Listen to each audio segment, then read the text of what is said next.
आप देख रहे हो राइडर 51 राकेश एंजेलो के साथ। तो चलिए आज की कहानी की ओर। एक बार की बात है, उड़ीसा के घने जंगल के पास एक छोटे से शहर में कीर्तिका नाम की एक जवान लड़की रहती थी।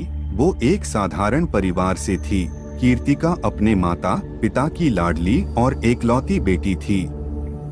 उसके माता पिता उससे एक पल के लिए भी दूर नहीं रहते थे।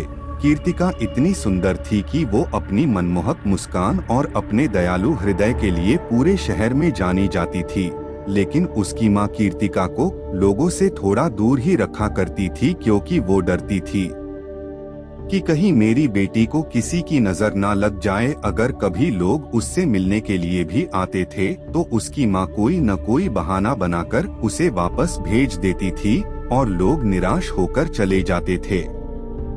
कीर्तिका में बस एक चीज की कमी थी, इसलिए वो कभी भी रात के समय में अकेले नहीं सोती थी, और जब कभी सोना भी पड़ता था तो वो कमरे में की लाइट चालू करके सोती थी। वो ये सब इसलिए करती थी कि इसके पीछे एक बहुत बड़ा कारण था। जैसे ही सूरज डूबता था और अंधेरा होने लगता था तो कीर्तिका की परछाइयां उससे कई गुना लंबी होती जाती थीं। इसलिए कीर्तिका रात के समय में बाहर नहीं जाती थी, और कभी कभी वो शाम को ही खुद को कमरे में बंद कर लेती थी और सुबह होने पर बाहर निकलती थी। एक रात कीर्तिका बिस्तर पर लेटी हुई थी और सोने की कोशिश कर रही थी। उस समय रात के करीब 10:30 बज रहा थे। उसने अपनी खिड़की के बाहर से एक अजीब सी आवाज सुनी। पहले तो उसने इसे नजरअंदाज करने की कोशिश की, लेकिन कुछ देर बाद फिर वो आवाज जोर जोर से सुनाई पड़ने लगी। अब कीर्तिका से वो आवाज नजरअंदाज नहीं हो पा रहा था। उसने डरते हुए से बिस्तर से बाहर निकली और खिड़की के पास गई।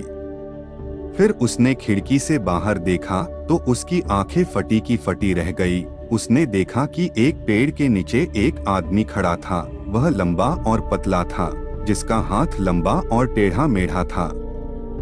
चेहरा एकदम भद्दा और डरावना था। वो आदमी अपनी डरावनी और मृत आंखों से कीर्तिका को घूर रहा था। कीर्तिका अच्छे से समझ चुकी थी कि ये आदमी कोई इंसान नहीं है, बल्कि ये एक भूत है। कीर्तिका बहुत डर गई। उसने धीरे से खिड़की बंद करके वहां से भागने की कोशिश की, लेकिन वो भूत बहुत तेज था। वह खिड़की के माध्यम से घर के अंदर आ गया और कीर्तिका के बाल पकड़कर उसे वहां से घसीटते हुए जंगल की ओर लेकर चला गया। कीर्तिका ने उसके साथ बहुत संघर्ष किया और चिल्लाया भी, लेकिन उसकी आवाज किसी के कानों में नहीं गई, और भूत भी बहुत मजबूत था। उसके ताकत आगे कीर्तिका की एक भी नहीं चली।